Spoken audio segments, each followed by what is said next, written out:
Good afternoon. Thank you for joining us for the Today's Dietitian CE Learning Library webinar, The Mediterranean Diet and Beyond, Lifestyle Lessons from Europe's Healthiest Countries, presented by Layne Lieberman.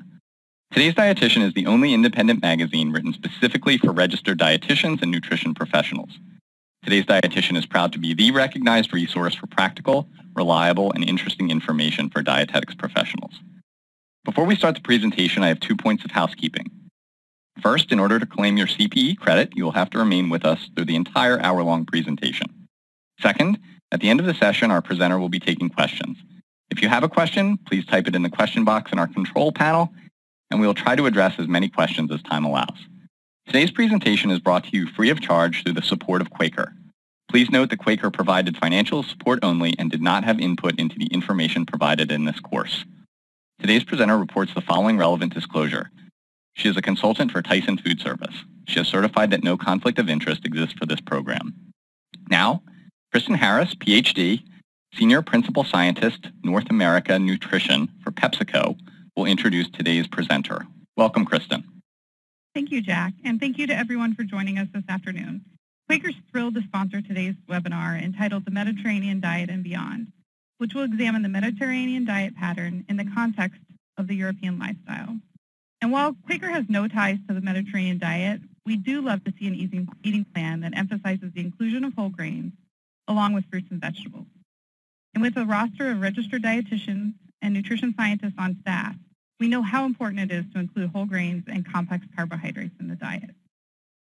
Whole grains are one of the most convenient sources of fiber, and some whole grains like barley and oats offer the soluble fiber beta-glucan, which may help to lower cholesterol levels and reduce the risk of heart disease. Through this presentation, you will learn recommendations on how to encourage your clients and patients to incorporate this approach into their lifestyle as appropriate. With that, I'm pleased to introduce today's speaker, Layne Lieberman. Layne is an internationally recognized, award-winning culinary nutritionist and has been a leader and innovator in the food, supermarket, and health industries for 25 years. Layne lived in Europe for 2 years to examine the food culture and dietary habits. Her award-winning book, Beyond the Mediterranean Diet, European Secrets of the Super Healthy, reveals the secrets of the 3 healthiest countries in Europe, Switzerland, Italy, and France, and shows how to combine superb food, a relaxed lifestyle, and exceptional health wherever you live.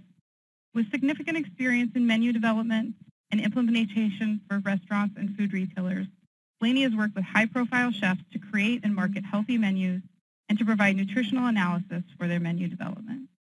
She's been featured as a nutrition expert on numerous television and radio shows and has contributed to various leading magazines and online sites. And now, let's begin our presentation. Welcome, Layne Lieberman. Thank you, Kristen, and thank you all for being here today for the Mediterranean Diet and Beyond. Really appreciate the support and sponsorship of Quaker and today's Dietitian magazine. So let's talk about the Mediterranean diet and beyond. You can all read the learning objectives here. In addition to these objectives, I hope you will find these lifestyle lessons from Europe's healthiest countries useful in your own nutrition practices. I think we all know that America is fatter than ever, and obesity is a leading cause of preventable death and disease, not only in the United States, but worldwide. Actually, it used to be smoking tobacco was the leading cause of preventable death and disease. Today, it's obesity. I'd like to show you this graph, which explains how America is getting fatter and fatter. And actually, it shows you from 2000 to 2016, where we started at 30% obesity in adults and almost 14% in children. And now we're almost up to 40% in adults and almost 20% in children, which is really a drastic increase. Not only do we have obesity problems, we also have overweight problems. 28% of our population is overweight. So 68% of the population is both obese and overweight. I wanted to show you this or tell you about this organization called OECD. It's the Organization for Economic Cooperation and Development. It's an intergovernmental economic organization composed of 36 member countries with the goal of stimulating economic progress and world trade. It actually, this organization provides lots of statistics and interesting information about health and wellness across the globe. What you see here is that the United States ranks number 1 in obesity of these 36 member countries. We're number 1 and we're number 12 in the world. And obesity, I'm sure everybody knows, means a BMI over 30. According to the CDC, the average American adult is 26 pounds heavier now than they were in the 1950s. So who comes before us? I mean, we're number 12 in the world. You can see that really we are number 1 in the world because these other 11 nations are very small, tiny population nations with very small economies. The most obese countries in the world are not necessarily the richest or most developed. And in fact, the World Health Organization talks about food scarcity and its rising prices being responsible for obesity in underdeveloped nations, even such as Venezuela, where the public finds it very difficult to eat a well-balanced diet. People fill up on empty calories, junk food, and fried foods. Here I wanted to show you how we rank relative to these European countries on the Mediterranean Sea and also in Switzerland, because Switzerland is one of the countries that I will be talking about. You can see that that Greece and Spain are pretty high. I mean, they're actually creeping up higher and higher in terms of percent obesity. And Switzerland, Italy, and France has been fairly low, staying at these numbers. So obesity in these countries are much less than especially the United States.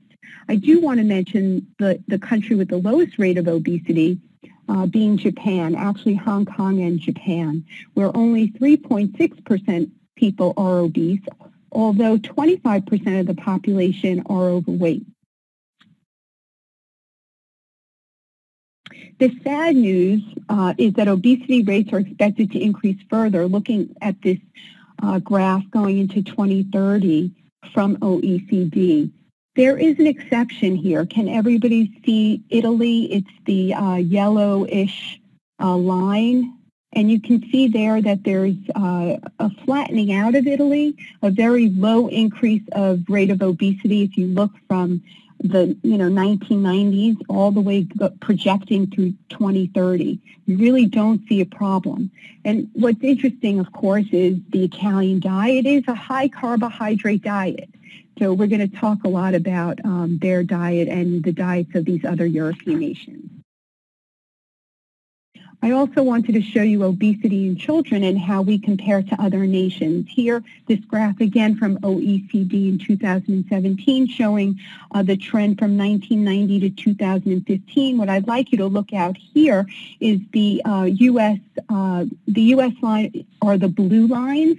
The dotted line are for girls, and the solid lines are boys. And you can see here, the blue is America. The red is France, so those are and in between is England. And France has been really doing very well, not very much increase in childhood obesity, yet again, we look troubled here, and even compared to England. So we talked a lot about obesity. We understand that it is a problem in our country compared to every other country in the world. What about heart disease? I mean, heart disease is the leading killer, the number 1 killer, not only in the United States, but worldwide. And this gives us from the World Heart Federation, which is another really interesting organization that provides information about heart disease worldwide. It's really hard to find that. I know that we often go to the American Heart Association for statistics. There are very few organizations that provide statistics on heart disease worldwide. You can see here the highest rates of heart disease in the world, mostly from Eastern European countries, and the lowest rates here, again, France pops up, Switzerland. And Italy also should be here as one of the countries with lowest rates of heart disease. And we're going to talk more later about the French diet because there's been so much talk about the French paradox and the French diet being so high in fat and dairy and red and full of red meat, yet such a low incidence of heart disease. And researchers trying to say that this is a result of the wine intake, which we really don't know if that is true or false. And I will be talking a lot more about that later on. Okay, besides heart disease and obesity, another thing that I actually looked at very carefully was U.S. life expectancy worldwide. And U.S. life expectancy is on the decline. Even though the United States spends more money on health care than any other country in the world, which is really a sad story. I mean, life expectancy across EU countries, European Union countries has increased by over 60 years between 1990 and 2014, yet we are going down.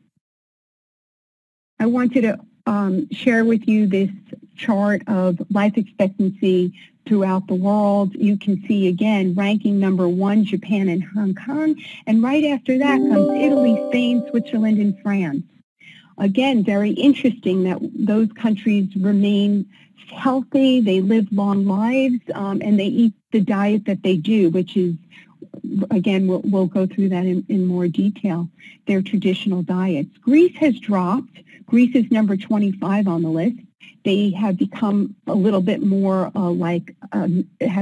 eat more like the American diet. And you can see here again, United States is quite down the list in life expectancy.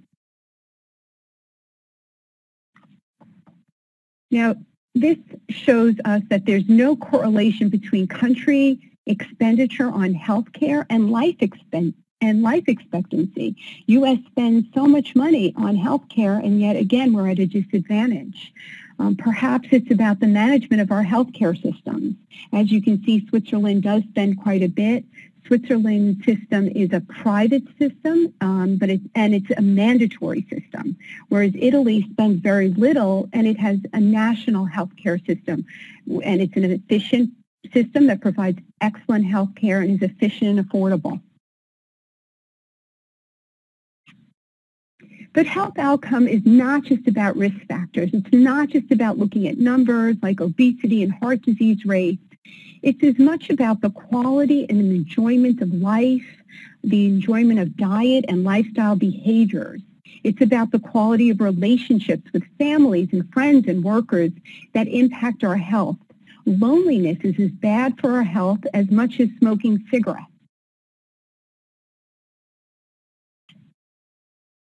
So after understanding these statistics and the next mission was, okay, so I really wanted to understand and discover Europe's healthiest countries. So looking at Europe's 3 healthiest countries and uncovering dietary and lifestyle secrets, and I was able to do that after spending 20 years in the supermarket industry. I had the opportunity to move to Europe for 2 years. And it was quite an eye-opening experience to really live the lifestyle, to travel and to adapt to the lifestyle and food culture of such distinct food cultures. I mean, the American food culture is a melting pot. When you live in specific other countries where they have very traditional cultures, it takes time to adapt to something like that. So let's first look a little bit at the education of these countries. Here is what Switzerland uses to educate the population. They use a food pyramid, similar to what we used in the past. But here is, as we look at the Swiss pyramid, can everybody notice here the base of the pyramid is water. So water is the most important part of the diet. Another thing to notice is lifestyle activities on the sides of the pyramid. You see people walking stairs, bicycling, walking, running, but this is to show more lifestyle activity. People are on their bicycles. They are on their feet quite a bit. Another thing to look at, too, is dairy. I mean, the Swiss diet is a very much dairy-focused diet. They produce a lot of dairy, and dairy is actually part of the protein platform up on the fourth line of the pyramid. You can see that it is alongside meat, fish, and poultry. We don't do this in our, we never did this in our food guide pyramids. Also, grains, whole grains, potatoes, and what the Swiss recommend is to include these at every single meal. You can see that, I hope everybody can see it says with each main meal. Let's move on to the French. The French use something called the French stairs. And again, if you look at the top of the French stairs, you can see water is at the top. Then comes 5 servings of fruits and vegetables. Grains and starchy foods, potatoes, come next. And the message there in French says, depending on your appetite. If you're hungry, eat more. If you're not hungry, eat less, which is a very typical hallmark of French eating, that type of messaging. We can also see here 3 servings of dairy, 1 to 2 servings of animal proteins. And don't forget that the happy family running to the top of the stairs, because exercise is key to healthy diets. Family, togetherness, very important messaging also within the European communities. The Italian dietary guidelines, I didn't show the Italians also have a food pyramid, but it's a very complicated food pyramid. It's a 3D food pyramid. What's interesting, although I don't have it to show you, on the base of that food pyramid, again, water is at the base, but alongside fruits and vegetables. So they're all together, fruits, vegetables, and water. But the next level of the Italian food pyramid is biscotti, pasta, bread, and potato, a high-carb diet. Very typical, again, of the Italian diet. And you can see here the Italian dietary guidelines read very similar to our guidelines. And this is our food guide that we use today. This, in 2011, My Plate replaced the food guide pyramid, which ended 19 years of food pyramids. What's interesting, though, here is there's no activity, no water. Does the plate help us manage our food throughout the day? I always thought it was so interesting how Europeans almost do their own carbohydrate counting in their head. You know, if they eat pasta for lunch, they won't eat pasta again for dinner. They really manage their intakes, and they almost do a calorie carbohydrate counting throughout the day, never to give up their carbs, just to notice when and how much they're eating throughout the day. What I'd like to do here, though, is I'd like to have a quick poll, and I'd like to hear from all of you. Which do you prefer? Do you like the My Plate food guide, or do you prefer the old food pyramid that we used for the last 19 years? Can everybody give us an answer there on that question? It's just a quick question. Is everybody? I hope everybody is able to answer that. It says, which do you prefer as a teaching tool, My Plate or the food pyramid? Okay, great. Very interesting. 84.6 prefers, now it's going down. 65.6 is now at My Plate, and 34.7 at the food pyramid. Very interesting. Okay, let's get into Europe and these countries and where they exist. Let's first take a look at Switzerland. I'm showing you the map of Europe. Switzerland is about the size of Colorado. Hope everybody can see it. It's kind of right in the middle there between France, Germany, and Italy. And those are the 3 countries that really the cultures that make up the country of Switzerland. Switzerland is broken up into Swiss French, Swiss Italian, and Swiss German.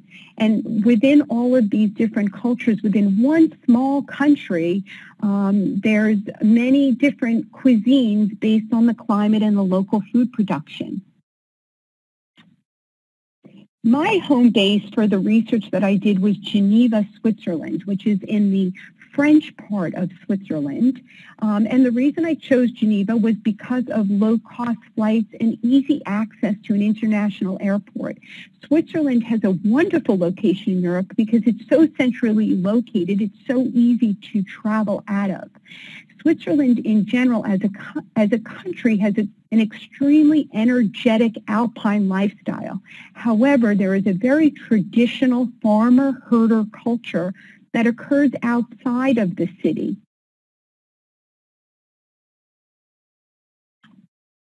And here I wanted to show you where Geneva is located. You can see here that it's at the tip and it's surrounded by France. And what's interesting about the people that lived there, whether they were Swiss or just all the people in Geneva, and it was a mostly international city, but people would go to France to shop because it was much more economical.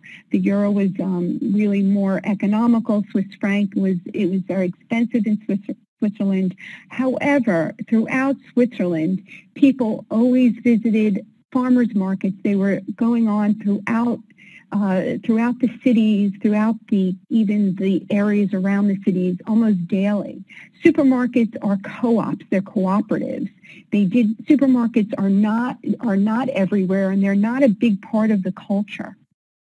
Processed and even packaged foods are not very popular, even in the supermarkets. They have a much smaller selection compared to our country. And what's really interesting is fast foods. If you go along the streets of the cities or the towns and you're looking for something quick to eat, you'll see chestnut huts in the fall and the winter when they're in season. You'll see sandwich and pretzel stands along the roads and maybe small pastry shops. Here I wanted to show you the map of how Switzerland breaks up into its own melting pots of cultures. There's actually 4 languages. They speak Swiss French, Swiss Italian, and Swiss German and Romansh, which is a very ancient culture from Eastern Europe. You can see that the colors there, the pinkish color is where the Swiss French are located. The Germans are that brownish color, and the yellow color is the Swiss Italian population. The green is the Romansh population. What was most interesting to me that this country had such strict food laws. The food laws were there to protect public health from unsafe foods, similar to our FDA. However, the regulation was very, very stringent. They regulated competition in the food markets by requirements on quality and the protection against misleading information. There was laws against use of antibiotics and growth hormones in feed. They had stricter food laws, even more strict than the EU strict food laws. They had strict food laws on egg production and even on high levels of animal welfare protection. So when I think of Swiss food and the Swiss lifestyle, these are the descriptors that come to mind. I think of local. I mean, 80% even of the meat eaten in Switzerland is locally produced. Vegetarianism is growing, but it's not a big part of their food culture. Organic is bio. They use the word bio instead of the word organic. And that is just part of the food culture. It's always been organic. That's the way these small farms have always operated. There's a big biodynamic wine production industry. I don't mean big in terms of large farms. They're actually very small farms, but there are multiple small farms that do this type of wine production. It's also, I'm sure everybody knows, chocolate started in Switzerland. It's the birthplace of chocolate, and chocolate is everywhere. The most beautiful chocolate stores, chocolate, special artisan chocolate places all over Switzerland. They love their chocolate. They don't export all of their chocolate. Actually, their good chocolate stays right in Switzerland like their good wine. And dairy is so much a part of their culture, but you'll see grass-fed cows. Outside of the cities, you see farms with cows grazing on grass. It's not a marketing tool or a new way of farming. This is the way it's always been done. And even within the main areas of Switzerland, Swiss Germany, Swiss French, Swiss Italian, I want you to show you the popular foods here. And dairy is key in all of these areas. It's really interesting. I was in Zurich and I got to go to the oldest vegetarian restaurant. It's called Hiltel. There's Hiltel written up there. It's run by the Hiltel family. It's the oldest vegetarian restaurant in all of Europe. It's still as vibrant as ever, and it's run by the fourth generation. Another interesting thing about the Swiss Germans was that muesli was created by a Swiss doctor by the name of Dr. Bircher. He was the pioneer of organic medicine, and he created the combination of oats, dried fruits, and nuts eaten with milk for breakfast. You will still see Bircher muesli. You can see a picture there of a yogurt called Bircher muesli. We use the term muesli. We don't really put Bircher with muesli on our products, but it's still a very popular, one of the most popular things eaten at breakfast.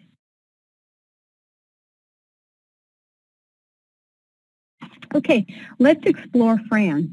So France, with its low rates of heart disease, is about the same size as Texas.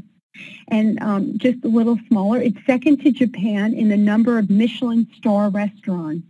They have 25. So it's interesting. Japan and France, both with their low rates of heart disease, have the most Michelin star restaurants. The city that I spent quite a bit of time in is the city of Lyon, France, which is the gastronomic capital of France. Most people think that it's Paris, but in fact, Lyon is where the French cuisine actually started. It's actually very close to Geneva. It was about a 2-hour train ride, and it is the third largest city in France, next to Paris and Marseille. It's also a city of 17 Michelin star restaurants.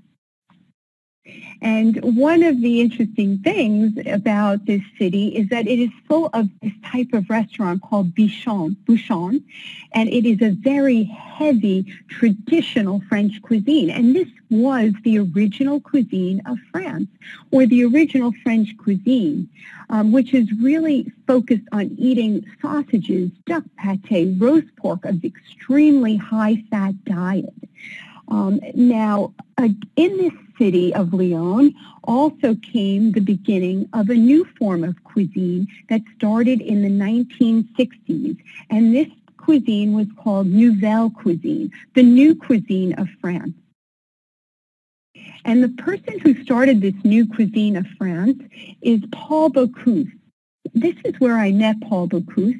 He is still considered the most important person in French cuisine. He was born in Lyon in 1926, and he just passed away this year, January of 2018, at the age of 92. He is considered the ambassador of modern French cuisine and the founder of Nouvelle Cuisine.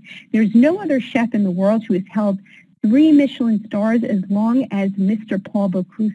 I had such wonderful memories of spending time with him. In fact, his son Jerome runs the French Pavilion in Disney. So let's let's just look at this if you can. This is what Nouvelle Cuisine is about. They say the start date was 1969. It was between, in the 1960s that they were working on this in Lyon, France, to improve the health of the French cuisine. And you can see here, steaming was an important trend. The cuisine was made with fresher ingredients. The seasonings were focusing more on fresh herbs, high quality butter, so less butter, but better quality butter, and using acids like lemon juice and vinegar to replace the heavy creams. Even microwave ovens. Bocuse was one of the first ones to even use a microwave oven. So the chefs were very inventive. They created new combinations and pairings, but the focus was really to lighten up the cuisine. I'm just showing here a special treat in Paul Bocuse's very famous restaurant, which is actually outside of Lyon. And the reason I put this up is because Europeans don't eat out often because it's very expensive, unlike in the United States. And if they did, actually, I would imagine that they too might become obese because they don't eat like this at home. Here is to show you that cheese, just like in Switzerland, cheese and dairy is an important part of the diet in France as well. But it's served mostly at the end of the meal with fresh or dried fruits. It doesn't necessarily have to be a aged cheese. They use fresh cheeses as well. I wanted to show you, this is fromage blanc. It's a lower fat cheese, lower in sodium. It originates from the north of France. It's very much like quark. We see quark a lot in some of the specialty supermarkets. It's used as a dessert similar to yogurt paired with different fruits, or it's used in savory dishes. It's not a cultured cheese, but it's absolutely delicious. Farmers markets also have been very much a way of life in France and throughout Europe. In 1971, they became very much commercialized in Europe, where they opened up these indoor farmers markets. These are where most people shop. There are very, as I mentioned earlier, few commercial supermarkets. Locals go because of the experience. They like to eat lunch there. They shop there. It's where they meet local food artisans. It's where they meet their even local chefs. So what about the French paradox? We all know that, well, we don't know, but we hear from the media that the French consume all these fat-laden products, yet again with lowest rates of heart disease. How can this be? Well, the researchers in our country and in France speculated that maybe it was the chemical makeup of wine. And of course, we wanted to believe that. So Americans continued to eat fatty foods, but they thought by drinking wine, that they would be, heart disease would go down.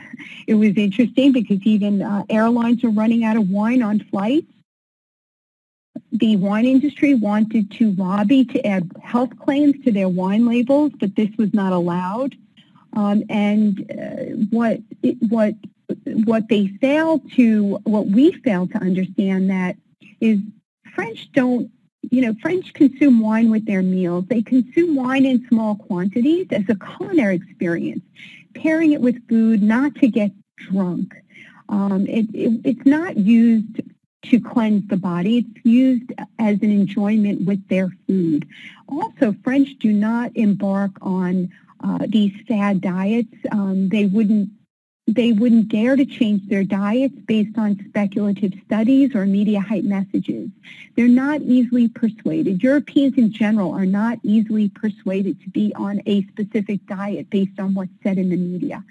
I did some research, and of course in my observations and living in the areas and spending quite a bit of time with the French people, the French don't eat so much fat. They eat very small portions, and they actually love their fruits and vegetables. They eat a very high fiber diet.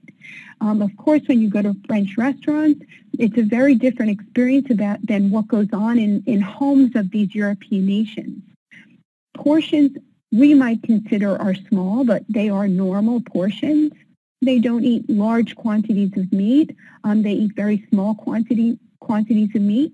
They are very much locavores. They love local foods. They don't mind that strawberry may taste different in one town versus another town, or the sizes are different, whereas our country is very much focused on everything looking uniform and tasting the same.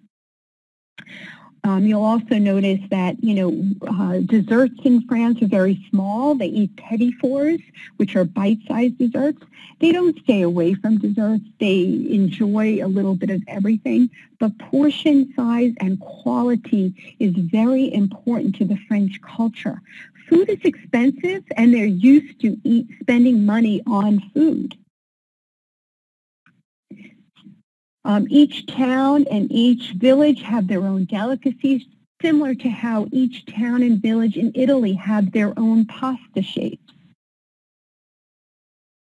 I didn't want to leave France without talking about the fact that wine is a very important component. We just talked a little bit about that, but there are many different famous wine regions in France. Burgundy or Bourgogne is in the eastern part of France. And there are many other wine regions of France. Also, in the Mediterranean, talking about the Mediterranean diet, in the southeast part of France, in this area called Provence, is where there's no butter. So they grow olives in this area. This is where the Mediterranean diet lives, or this is where all of the food is grown, where you'll find a tremendous production of olives. The olive oil is absolutely spectacular in France because of the production in this area of Provence. It's where you'll find lavender. It's where they grow rice, absolutely wonderful varieties of ancient rice. They produce wine. Rosé wine is a very important wine of this region. And what was interesting to me about this region is the biodiversity of farming, their culture, their farming culture. You won't see one or two varieties of tomatoes, but you'll see 10 varieties, heirloom varieties of different types of, within a category, whether it's tomatoes or apples. You will just see all different types with different acidities, different colors, different flavors, different sizes. There's lots of production of ancient grains. Their breads are very important, as you know. Bread to a French person, they eat bread every day, but you will see ancient varieties. There's no, as I said before, there's no butter production in this area, so even if you're eating in restaurants, food is cooked in olive oil. The ingredients of this area are outstanding. Okay, let's talk a little bit now let's go to Italy. Italy is a country of low sugar consumption. Italians consume about 8% of their total calories come from sugar compared to 18% in the U.S., which is an interesting statistic. What's also interesting is that it's where Starbucks was conceived. It's where the concept of Starbucks began. The coffee culture is such an important component of Italian life, and it's where the espresso was born. It's also the country where the slow food movement began, which began in Rome in 1986. I think everybody knows about the slow food movement. It's now in 150 countries. And it was a movement against the opening of McDonald's in Rome. And it was really responsible for supporting local food artisans and farmers markets. And that's why we saw more of local food artisans and farmers markets even exploding in the United States and other countries. I wanted to use Sicily as an example just because it's the largest island in Italy and it is surrounded by the Mediterranean Sea. It's a land of fertility. It's full of seafood, produce.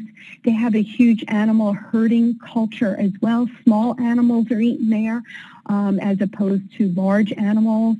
There's, if you ever get to Italy, you have to eat the red shrimp from the Strait of Messina. It's absolutely delicious.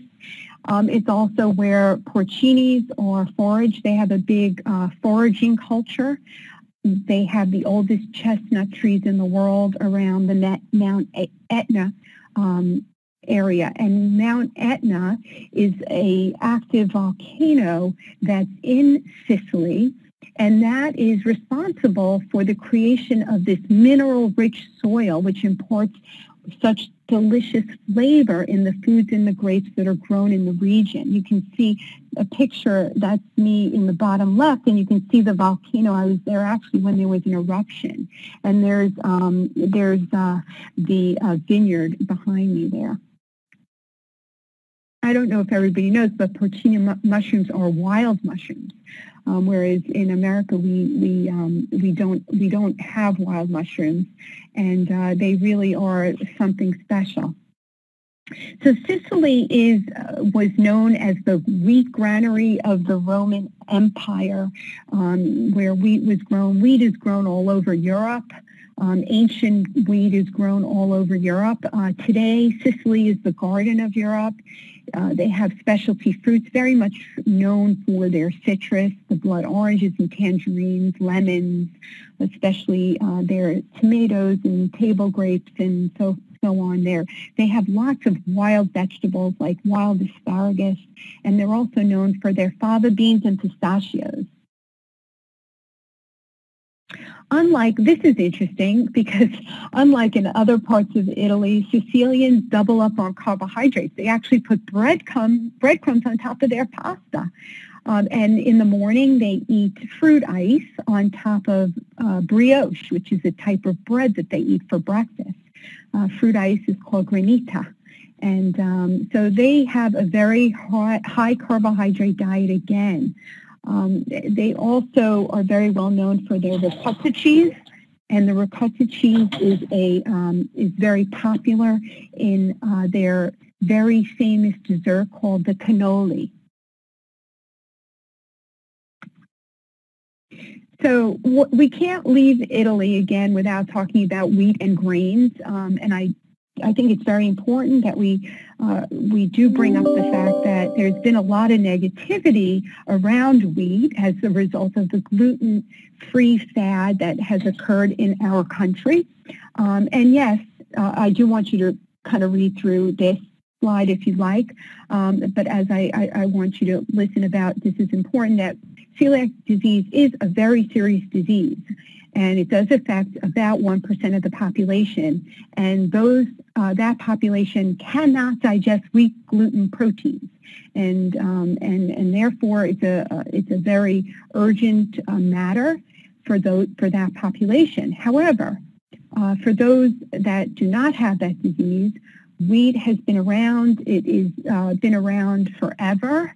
It's flourished for over 8,000 years. And there are questions about wheat and its hybridization. So I do recommend when choosing wheat, choose ancient varieties. Ancient whole grains are always best because they're less processed and they're less hybridized. So they've been less changed over time, sort of like the Europeans have been eating.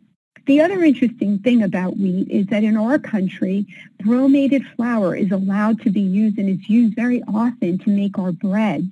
These additives are not legal in Europe. Additives like these may be linked to health issues. So again, ancient grains, whole grains, and look at your ingredients. So what do these European countries have in common? They are locavores. They all love to eat within their countries, what's produced not only in their countries, but as I mentioned, within their towns and regions, they have their specialty foods. They've always farmed organically, especially in Italy. Italians could never afford to use chemicals. And still Italy is the country where most of organic farming is still happening there. They don't sell GMO foods. It's actually illegal. There's sometimes genetically modified foods that show up. They creep into the animal food feeds, like in soybeans that may be imported. So we can't say that there's never any genetically modified foods. And there's pros and cons on GMOs, and that's a whole other discussion. But it is something that is not so much in the EU or within the food environment of Europe because there are so many regulations against it. Also, growth hormones are not allowed in dairy, so our cows are injected with certain growth hormones. They don't allow that in Europe, in these countries. And they are less wasteful, which is interesting too. They wouldn't throw out stale bread. They might use it in soups. There are less schemes and less marketing and fad diets that are happening in Europe compared to what goes on in our country. You won't see these headlines. This was actually a very disturbing headline that I saw recently, which was September of this year in the Wall Street Journal. Carbs, good for you, fat chance. Dietary dogmas defenders continue to mislead the public and put Americans' health at risk. I just couldn't even believe that the Wall Street Journal would even, post these scary headlines. We wouldn't see that. And even this headline in the NBC News, even putting keto diets together with eating in moderation, what do they have to do with each other? There's no comparison, and they shouldn't even be together in an article. So commonalities of healthy nations, they have smaller refrigerators, they have smaller homes, therefore they're outside more, they're shopping more for fresher foods.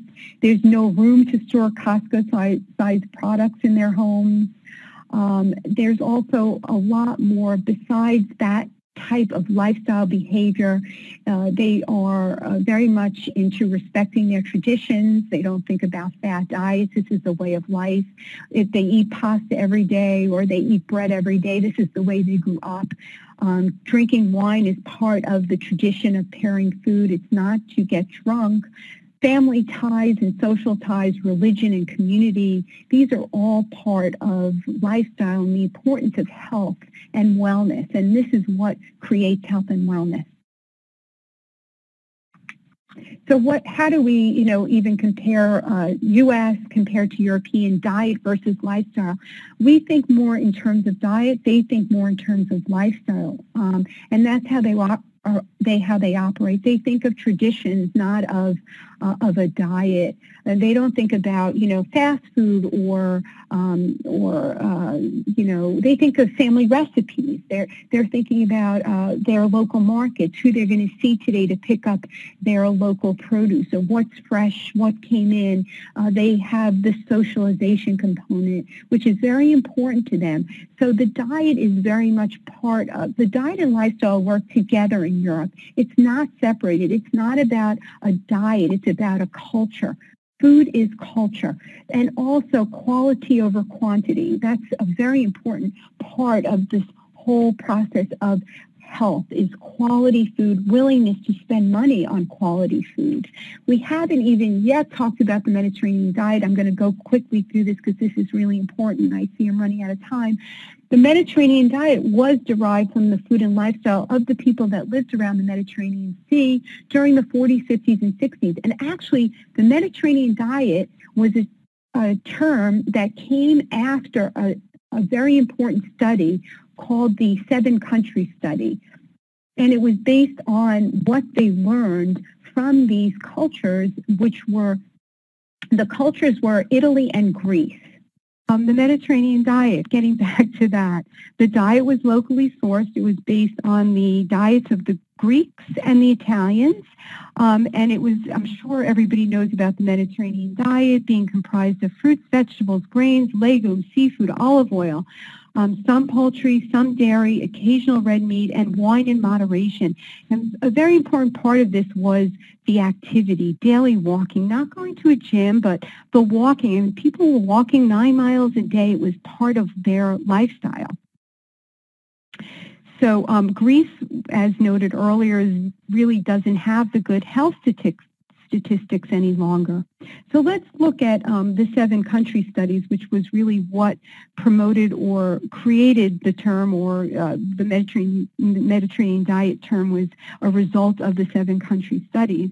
And this study was conceived by Ansel Keys, who is a very important physiologist who brought together researchers from all over the world because he was concerned about this high heart attack rates, not only in the United States, but in Finland and in European countries living, or European communities, I should say, living in other countries like in South Africa. But noticing that the Mediterranean countries and Japan had very low rates of heart disease. So this was a collective study where there were a number of 7 countries involved, and it was a 50-year study looking at diet and lifestyle and the eating patterns cross-culturally. It started in 1958 and lasted for 50 years. It was one of the most important dietary studies. And what did it show? You can read here. This study shows that a healthy diet and lifestyle with the physical activity, non-smoking, moderate alcohol consumption was associated very much with a low risk of cardiovascular disease. And in fact, cardiovascular disease is preventable. Of course, there's a genetic component. We all understand that. But that a healthy lifestyle also promotes other aspects of health. So the diet and the lifestyle and physical activity not only helps with heart disease, but also postpones cognitive decline and decrease the risk of depression, which we know today possibly the outdoor lifestyle, getting lots of vitamin D, probably was an influence on the decreasing risk of depression, because we know that vitamin D is also important for that. So what are the 5 basic Mediterranean diet guidelines? I think everybody knows that. I don't need to go through these with you, but I do want to mention that these guidelines continue to hold true for beyond the Mediterranean diet, for today's modern European diet. I just think that we need to add on to that and include more of low-fat dairy or substitutions that are rich in calcium and magnesium and other vitamins and minerals, almost similar to putting the DASH diet together with the Mediterranean diet. And it's not so much, and again, it's not so much a function of the word or the term diet. I think we all as Americans still, or even as dietitians, we're still focused on diet, but it's more of the lifestyle. And that's where that's where this slide says, how do we implement behavior modification techniques or go beyond the Mediterranean diet? It's not saying you should be on a specific diet. We all know that everybody has different dietary needs, and everybody may have different likes and dislikes, different cultures, different ways of eating. We can't say that everybody needs to follow a specific diet, but the behaviors are extremely important, and we can think about things like the Italians. Like the Italians cut back on sugar, opt for whole fruits to satisfy your sweet tooth, bake an apple or poach your pear for a dessert. And then thinking of non-caloric activities, connecting with friends, the whole concept of how important it is to be social, connect with community, maybe religious ties if that's important to you, but other factors that influence our health that keep us away from habitual eating because maybe we're lacking we have other voids in our life. Portion sizes. This is such an important part. What I use a lot with my clients is showing them a salad plate and say, eat your dinner on a salad plate. Europeans never eat onto these big, huge 12-inch plates. I use my 12-inch plates for platters now, and I use my 9-inch salad plates for dinner.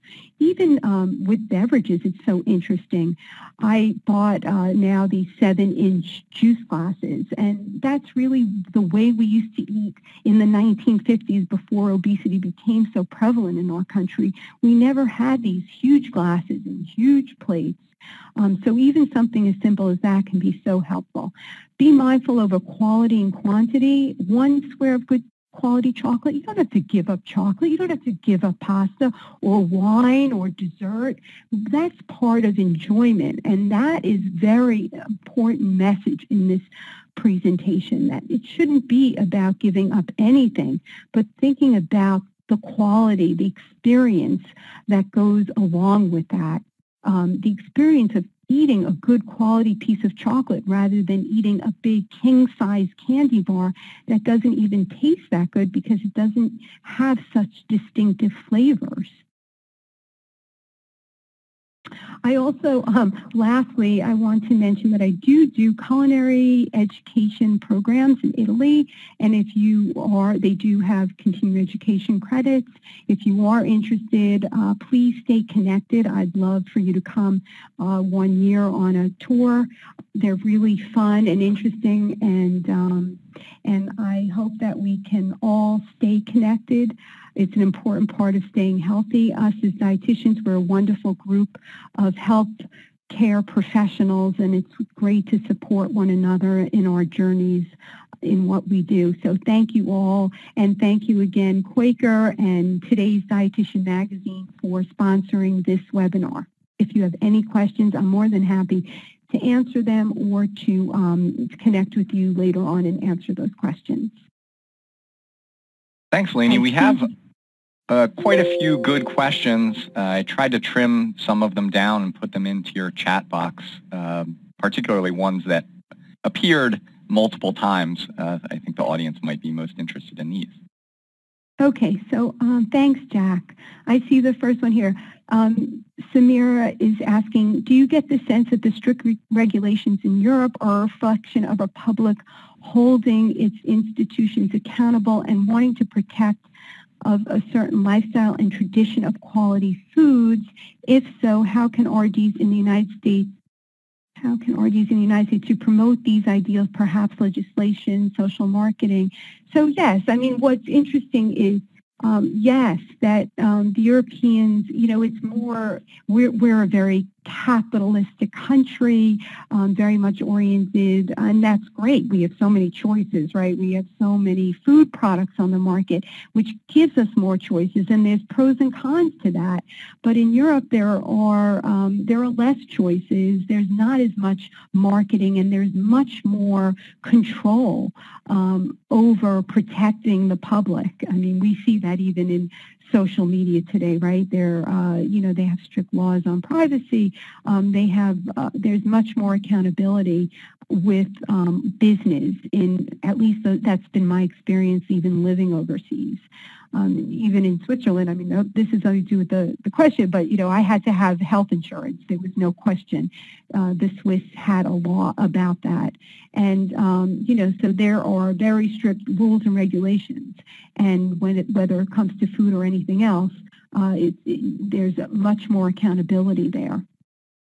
And yes, they do focus on traditions and quality of food. I mean, just like the way that you have to bake certain breads have to follow certain rules in France, and so on. And these are very much, these are not a joke. This is a serious business. Food and lifestyle and culture is a very important part of European life. And how do RDs in the United States promote these ideals? Through any way that you can, getting involved even in government and FDA and responding to federal FDA registrars. There's ways to communicate with our government in terms of responding to actions before they happen. I mean, laws dealing with food. I think that's very important. And Michelle asks here, how does the role of the registered dietitian differ in Europe, especially in the countries we cover today?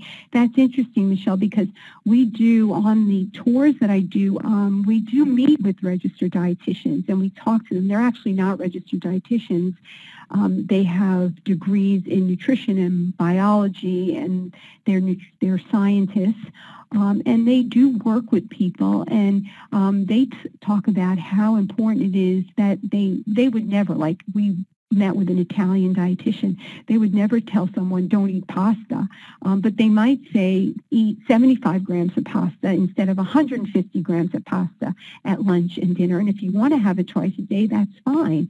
They also, will be more aware, help their patients understand the balance and the importance of eating balance. But what's interesting is that that's really very much part of learned behavior and part of culture. But there's still issues there with registered dietitians, and they are very active in the communities.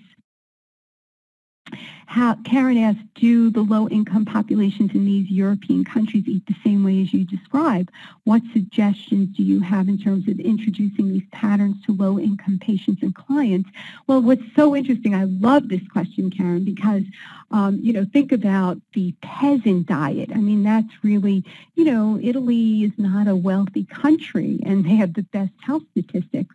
I mean, they have, one of my favorite meals in southern Italy is eating wild greens with some orecchiette, which is homemade pasta that's made of wheat and water, ancient wheat and water, and some chichi beans, some chickpeas or lima beans. It's the most delicious dish, and think about how economical that is. The peasant diet was the diet of the poor people, which is the healthiest diet, and that's really a lot of what we talk about even in the Mediterranean diet. Beans and legumes are a very inexpensive form of protein, so I think that it's very easy to, especially if you buy in bulk, to work that in with low-income patients. Another along the same lines, let's see, June is asking if farmers markets are accessible and affordable in the countries that I have discussed. As I mentioned, farmers markets are extremely accessible. They're everywhere.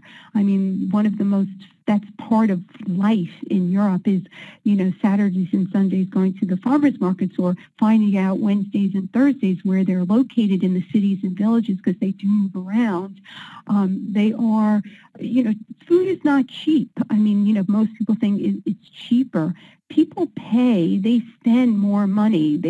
They are used to spending money on quality food. And even if people are poor people, rich people, middle income people, they all understand the importance of quality, and they are willing to spend money on quality food. And that's the most important message. Does body image play a role in the countries discussed as it does in the USA? And that's really an interesting question, too, because, yes, I mean, of course, it's all, we're a global world, global society, the world is flat, and everybody sees media and images from commercials and marketing, and, moms tell their daughters that they need to be, they need to be svelte and lean and look good and so forth. And as we saw at one of the charts, women, even girls are less obese than boys. That's probably a function of the fact that how our messaging is with body image. So I would say, yes, body image does play a role. And what's also interesting that I saw was how everybody dresses so nicely. I mean, we always think of Europeans looking so good, and they really do. They all care about how they look as much as they care about how they eat. They dress nicely. They really like to spend money on fashion and food. I actually think that's a great place to end, and I appreciate your staying over for a few minutes to get to those questions that a lot of people asked. Thanks, Jack. Yeah, and again, thank you to everybody for being here today or connecting. And thank you for spending your afternoon sharing your expertise with us, Layne, and also to Quaker for bringing this to our audience. Thanks, Jack. I appreciate it. Thank you, everybody. Instructions for credit claiming and downloading handouts should be up on your screen. You must complete a brief evaluation of the course in order to claim your credit and download your certificate. Registered dietitians should use code 175 when recording this activity in their professional development portfolio. If you are watching this webinar on our YouTube channel, please log into ce.todaysdietitian.com, click on the Webinars tab, and select this webinar in order to complete it for credit. If you are watching this webinar on our CE Learning Library website, click Next, or return to the course start page and select the evaluation step to complete this webinar for credit.